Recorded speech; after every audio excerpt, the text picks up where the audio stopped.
नमस्कार दोस्तों। एम के लीगल शिक्षा द वे ऑफ लर्निंग हमारे यूट्यूब चैनल पे आपका फिर से स्वागत है।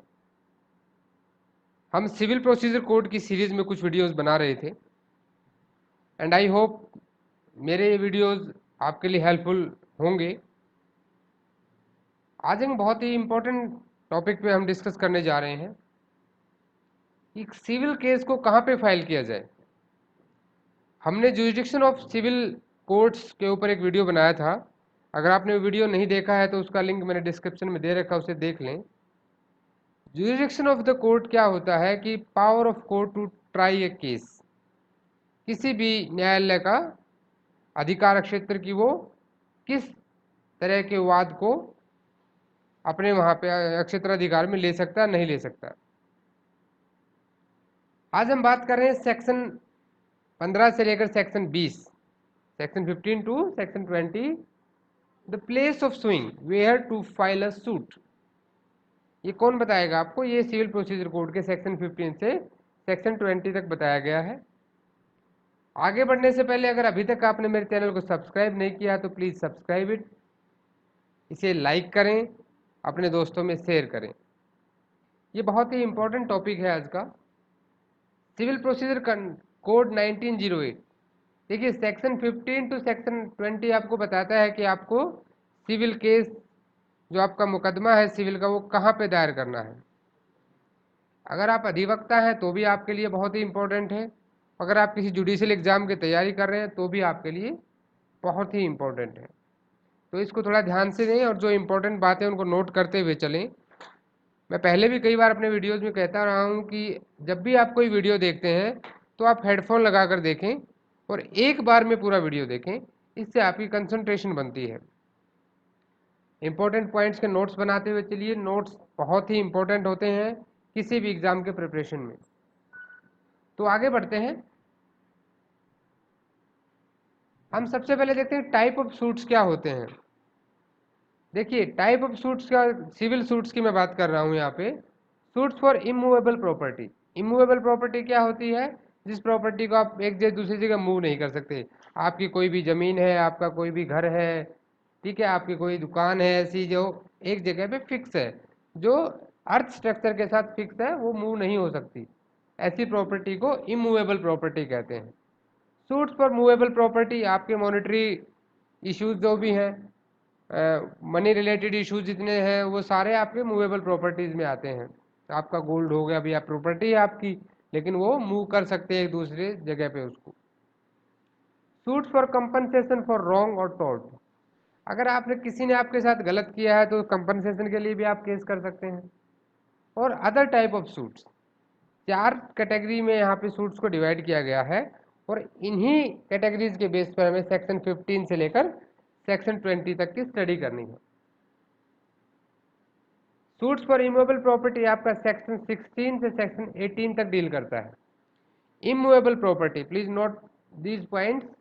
The suits for immovable property को कहाँ डील किया जाता है? सेक्शन 16 से लेकर सेक्शन 18 तक। और जो मूवेबल प्रॉपर्टी है वो सेक्शन 19 में आ जाती है। देखिए सब एक सिस्टम बना हुआ है। सेक्शन 16 से 18 तक इमूवेबल प्रॉपर्टी, सेक्शन 19 आपका movable property and compensation for wrong, ये दोनों सेक्शन 19 में आते हैं। अब कुछ ऐसे सूट्स जो इन तीनों डेफिनेशंस में नहीं आते हैं, उनके लिए हमने एक सेक्शन बना दिया सेक्शन 20, कि भाई जो हम यहाँ नहीं कवर कर पाए टाइप ऑफ सूट्स को, वो सेक्शन 20 करेगा। ठीक है, तो ये आपको पता लग गया। अभी हम सबसे पहले सेक्शन 15 की बात करते हैं। सेक्शन 15 बताता है कि court in which suits to be instituted, कि कौन सी कोर्ट में केस करना है। सबसे बेसिक चीज है यहाँ पे। तो क्या कहता है ये कि every suit shall be instituted in the court of the lowest grade competent to try it. यहाँ ध्यान देने की बात है कि कंपिटेंट टू ट्राई इट, ऐसा नहीं है कि आप कहीं भी लोवेस्ट कोर्ट में ही चले जाएं।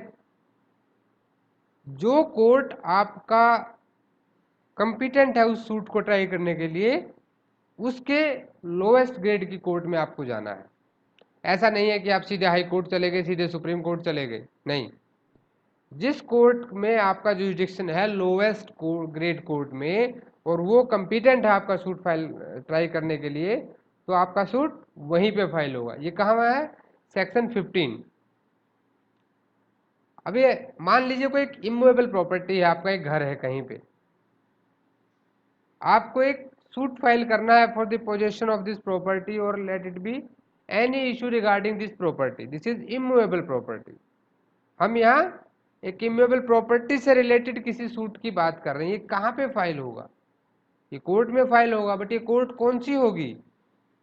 ये वो कोर्ट होगी जिसके ज्यूरिसडिक्शन में, टेरिटोरियल ज्यूरिसडिक्शन में आपकी प्रॉपर्टी सिचुएटेड है। जहां आपकी प्रॉपर्टी है ये वहां पे फाइल होगा। मान लीजिए आपका कोई दिल्ली में आपका कोई घर है, ठीक है, तो दिल्ली की कोर्ट में ही वो आपका सूट फाइल होगा, ना कि उसे आप मुंबई या कलकत्ता के किसी कोर्ट में फाइल कर सकते हैं। आपको ये क्लियर हो गया होगा। अभी हम बात करते हैं section 16, suits to be instituted where subject matter situates. देखिए क्या कहता है कि सब्जेक्ट मैटर इट मीन्स आपकी जो इमूवेबल प्रॉपर्टी है वो जहां पे सिचुएट है, जैसे हमने प्रीवियस एग्जांपल में अभी देखा कि जहां पे आपकी प्रॉपर्टी सिचुएटेड है और वो जिस टेरिटोरियल ज्यूरिसडिक्शन में आती है जिस कोर्ट के, उसी कोर्ट में आपका केस फाइल होगा। सेक्शन 16 चार तरह के सूट्स के साथ डील करता है। Suits for recovery of immovable property, suits for partition of movable property, suits for foreclosure sale of immovable property, and suits for determination of any other right or interest in movable property, and suits for torts to the immovable property। ये पांच तरह के आपके section 16 आपका total 5 types के cases के साथ deal करता है। ये 5 टाइप के सिविल सूट्स क्या क्या है जो इमूवेबल प्रॉपर्टी से रिलेटेड है। देखिए कोई भी ऐसा सूट्स जो इमूवेबल प्रॉपर्टी की रिकवरी के लिए है। दूसरा, इमूवेबल प्रॉपर्टी के पार्टीशन के लिए जो सूट्स आते हैं। तीसरा, foreclosure sale of immovable property. Fourth one, the determination of any other right. मान लीजिए कोई उसमें आपका दूसरा कोई राइट है, उसको डिटरमाइन करना है, ठीक है, या आपका कोई इंटरेस्ट है इमूवेबल प्रॉपर्टी में, उसके लिए आप जो सूट लेकर आते हैं। And suit for the torts to immovable property, जो भी टोर्ट्स होते हैं अगेंस्ट इमूवेबल प्रॉपर्टी। ये टोटल 5 तरह के ऐसे सूट्स हैं जो सेक्शन 16 में आते हैं। अब मान लीजिए कोई आपकी इमूवेबल प्रॉपर्टी, भाई यहाँ तक तो बड़ा नॉर्मल था अभी तक कि इमूवेबल प्रॉपर्टी हमारी कोई है, ठीक है, ये घर भी हो सकता है, फैक्ट्री हो सकती है, कुछ भी हो सकता है जो इमूवेबल प्रॉपर्टी डेफिनेशन में आता है। वो जिस कोर्ट के टेरिटोरियल जुरिडिक्शन में आता है हमने वहाँ पे केस फाइल कर दिया, ठीक है। अभी मान लीजिए ये इमूवेबल प्रॉपर्टी कोर्ट ए और कोर्ट बी इन दोनों के जुरिडिक्शन में आती है। भाई ये बिल्कुल इनका इसका कुछ पोर्शन आपका कोर्ट ए के जुरिडिक्शन में है और कुछ पोर्शन आपका कोर्ट बी के जुरिडिक्शन में है। तो ऐसे केस में क्या होगा? यहाँ पे तो सेक्शन 16 अप्लाई नहीं होगा। भाई सेक्शन 16 में हमने बोला कि आप उस कोर्ट में जाइए जिसके जुरिडिक्शन में आपकी प्रॉपर्टी है, लेकिन यहाँ तो दोनों के जुरिडिक्शन में आती है, दोनों के टेरिटोरियल जुरिडिक्शन में हमारी प्रॉपर्टी सिचुएटेड है। तो in such case it is the will of plaintiff. ये प्लेंटिफ की इच्छा है कि वो किस कोर्ट में जाना चाहे। वो चाहे तो कोर्ट बी में जा सकता है, चाहे तो कोर्ट ए में जा सकता है।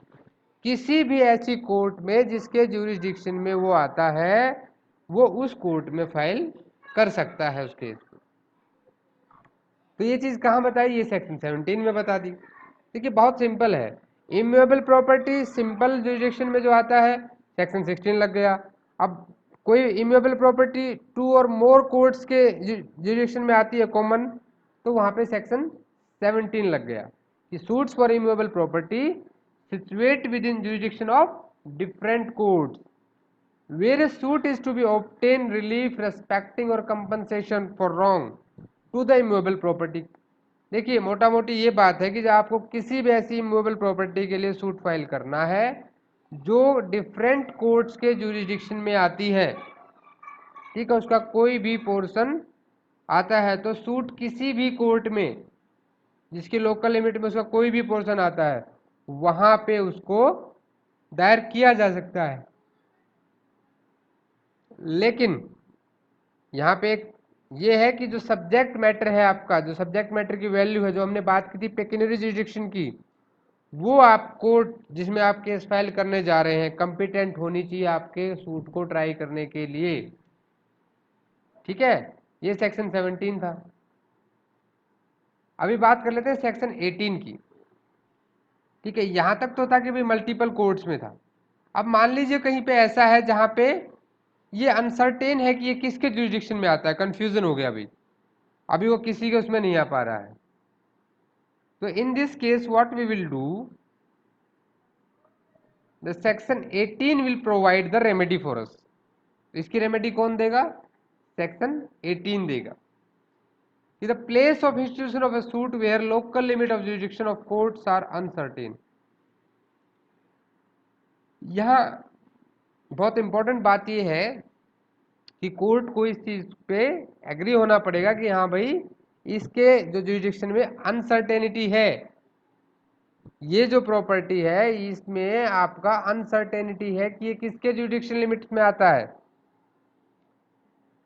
तो सेक्शन 18 क्या कहता है कि where it is alleged that uncertain within the local limit of jurisdiction of which of two or more courts any immovable property situated. कोई ऐसी इमूवेबल प्रॉपर्टी जहां अनसर्टेनिटी है कि भैया कौन से कोर्ट के जुरिडिक्शन में आती है, एनी ऑफ दोज कोर्ट, उनमें से कोई भी कोर्ट। भाई हमें लगता है कि 3 के कोर्ट में आना चाहिए लेकिन हम श्योर नहीं है, तो ऐसे में उनमें से कोई भी court if satisfied that there is a ground for uncertainty, court को पहले सेटिस्फाई होना पड़ेगा कि यहाँ पे अनसर्टेनिटी का ग्राउंड है। And the most important thing for the exam point of view also, इसे नोट कर लीजिए कि जब भी अनसर्टेनिटी कोर्ट एग्री कर लेता है कि हाँ भाई यहाँ पे अनसर्टेनिटी ऑफ जुरिडिक्शन है, आप हम नहीं समझ पा रहे हैं कि किसकी लोकल लिमिट्स में आ रहा है, तो ऐसे में कोर्ट एक स्टेटमेंट रिकॉर्ड करेगा। ठीक है, और स्टेटमेंट रिकॉर्ड करने के बाद उस केस को नॉर्मल सूट की तरह ही, जैसे कोई भी other suit relating to that property भाई होता है जैसे सेक्शन 16 के हिसाब से, वैसे ही वो सूट आपका ट्राई होगा और उसकी डिक्री भी उतनी ही वैलिड होगी जितनी की उसके जुरिडिक्शन के अंदर सिचुएटेड प्रॉपर्टी की होती। लेकिन यहाँ पे ये सबसे इंपॉर्टेंट चीज देखने की है कि उसे स्टेटमेंट हर हाल में रिकॉर्ड करना है। इनकेस वो स्टेटमेंट रिकॉर्ड नहीं करता है तो उसका जो डिक्री है वो चैलेंज किया जा सकता है इन रिविजनल कोर्ट। अब हम बात करते हैं सेक्शन 19। भाई अभी तक हम इमूवेबल प्रॉपर्टी की बात कर रहे थे, अभी हम बात करते हैं compensation for wrong to a person और द मूवेबल। कोई भी आपकी मूवेबल प्रॉपर्टी या किसी इंडिविजुअल के साथ something wrong is done by some other person और वो उसका कंपनसेशन चाहता है, ऐसी कंडीशन में केस कैसे फाइल होगा, ये सेक्शन 19 आपको बताएगा। Where a suit is for compensation for wrong done to the person और टू द मूवेबल प्रॉपर्टी, ये बात ध्यान देने की है कि कंपनसेशन रॉन्ग के लिए है और रॉन्ग किसके साथ हुआ है, या तो किसी इंडिविजुअल के साथ या आपकी मूवेबल प्रॉपर्टी के साथ। If the wrong was done within the local limit of jurisdiction of one court and defendant resides or carries on business or personally work for gain within the local limits of jurisdiction of another court, मान लीजिए कि भाई कुछ भी आपका जो wrong हुआ है आपके साथ वो आपके साथ पुणे में हुआ है और जो इंडिविजुअल है वो दिल्ली में रहता है, वहीं अपना बिजनेस करता है। ठीक है, तो किसके पुणे कोर्ट के जुरिडिक्शन में तो रॉन्ग हुआ, लेकिन किसके लोकल लिमिट्स के जुरिडिक्शन में रहता है, रॉन्ग करने वाला रॉन्ग डूअर वो रहता है दिल्ली कोर्ट की जुरिडिक्शन में। The suit may be instituted at the option of the plaintiff in either of the said court. यहाँ एक कंफ्यूजन हो जाता है बहुत सारे स्टूडेंट्स को कि ये प्लेंटिफ जहां चाहे वहां कर सकता है, जहां चाहे वहां कर सकता है, लेकिन यहाँ भी कंडीशन है, या तो जहां पे रॉन्ग हुआ है वो वहां कर सकता है या जहां पे डिफेंडेंट रहता है। इसका देखिए प्रिविलेज किसको दिया गया है, डिफेंडेंट को दिया गया है कि भी डिफेंडेंट जहां रहता है, जहां वो पर्सनली काम करता है अपनी आजीविका चलाने के लिए, तो जिस जुरिडिक्शन में वो काम करता है उस जुरिडिक्शन कोर्ट में या जहां पे रॉन्ग हुआ वहां पे, इन दोनों में से प्लेंटिफ कहीं भी कर सकता है, लेकिन सिर्फ इन दोनों में से। जरूरी नहीं कि प्लेंटिफ अपने सहूलियत के हिसाब से कहीं और कर दे। ठीक है, ये ध्यान देने की बात है यहाँ पे। हम एक छोटे से इलस्ट्रेशन से समझेंगे इसको। मान लीजिए ए दिल्ली में रहता है और कुछ गलत करता है वो बी के साथ कलकत्ता में। ठीक है, तो अब बी क्या है, ए को कलकत्ता में भी फाइल कर सकता है उसके अगेंस्ट में सूट, और दिल्ली में भी कर सकता है, क्योंकि जो रॉन्ग हुआ है वो कहाँ हुआ है, कलकत्ता में। और डिफेंडेंट कहाँ रह रहा था, रॉन्ग करने वाला, वो दिल्ली में रह रहा था। तो कलकत्ता और दिल्ली में से कहीं भी केस हो सकता है। अभी एक और एग्जांपल लेते हैं कि A residing in Delhi publishes in Calcutta statement defamatory of B. ठीक है, भाई दिल्ली में रहता था ए, लेकिन उसने बी के खिलाफ कोई डिफेम करने वाली स्टेटमेंट प्रिंट करवा दी। कहाँ पे पब्लिश कराई है, कलकत्ता में।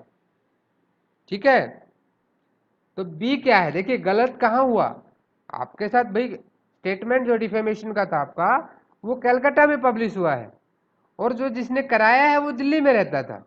तो यहाँ फिर भी बी उसको कलकत्ता में भी केस कर सकता है और दिल्ली में भी। ये चॉइस प्लेंटिफ के पास रहेगी, ए के पास रहेगी। यहाँ तक आपको सेक्शन 19 क्लियर हो गया होगा। अब सेक्शन 20 को समझते हैं। अभी तक हमने देखा immovable property, movable property and wrong done to the person. अब मान लीजिए कोई अदर टाइप ऑफ सूट्स हैं जो इन तीनों कैटेगरीज में नहीं आते हैं, तो केस कहाँ फाइल होगा, इसके बारे में आपको बताएगा section 20। Other suits to be instituted where defendant reside और कॉज ऑफ एक्शन अराइज। जो दूसरे सूट्स हैं वो कहाँ पे होंगे, या तो डिफेंडेंट जहां रहता है और या जहां पे कॉज ऑफ एक्शन आपका हुआ है। Subject to the limitation aforesaid, every suit shall be instituted in the court within the local limit of whose jurisdiction। कहाँ पे होगा, क्या क्या कंडीशन दी है, या तो डिफेंडेंट की, ठीक है, each of the defendant where there are more than one. ठीक है, जहां पे अगर एक से ज्यादा डिफेंडेंट है तो जहां जहां वो डिफेंडेंट रहते हैं वहां पे at the time of commencement of suit actually, जब ऐसा नहीं है कि वो बीच में शहर बदल के चला गया, जब आप सूट फाइल करते हैं वो उस टाइम पे जहां रह रहा है या जहां पे काम कर रहा है। ठीक है, कोई अपना बिजनेस कर रहा है, ठीक है, कोई अपने आजीविका के लिए काम धंधा कर रहा है। कौन कर रहा है, डिफेंडेंट। ठीक है, ये डिफेंडेंट को प्रिविलेज दिया गया है। या any of the defendant where there are more than one, जहां अगर एक से ज्यादा डिफेंडेंट है, ठीक है, तो उस केस में भी the commencement of the suit actually और वॉलंटरी रिजाइड्स और carries a business of work for the gain, provided that in such case either the leave of the court is given. या तो कोर्ट से पूछा जाए, ठीक है, इसमें आपको कोर्ट की लीव लेना जरूरी है, और the defendant where do not reside और कैरीज और बिजनेस पर्सनल वर्क और गेन। देखिए यहाँ पे दो चीजें हैं, या तो एक या एक से ज्यादा जब आपके डिफेंडेंट होते हैं जहां पे उनमें से कोई भी कोई बिजनेस कर रहा है, रह रहा है at the time of the institution of suit, वहां पे आप केस फाइल कर सकते हैं। या आप कहीं और केस फाइल करना चाहते हैं तो आपको कोर्ट से परमिशन लेनी पड़ेगी। और तीसरा क्लोज सेक्शन 20 में क्या है कि the cause of action Holi और इन पार्ट, ठीक है, या तो पूरा का पूरा कॉज ऑफ एक्शन या वो उसका कोई हिस्सा वहां पे घटित हुआ है। ठीक है, तो ऐसे केस में वहां आपका केस फाइल होगा। अब इस पे एग्जांपल लेते हैं कि मान लीजिए ए एक बिजनेसमैन है, कहाँ पे, कलकत्ता में, और बी अपना बिजनेस करता है दिल्ली में।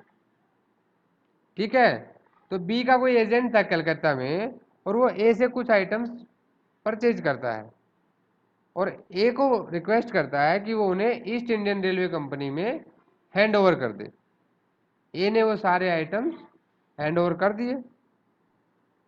अब ए क्या है, A may sue the B for the price of goods either in Calcutta where the cause of action has arisen or in Delhi where B carries on business.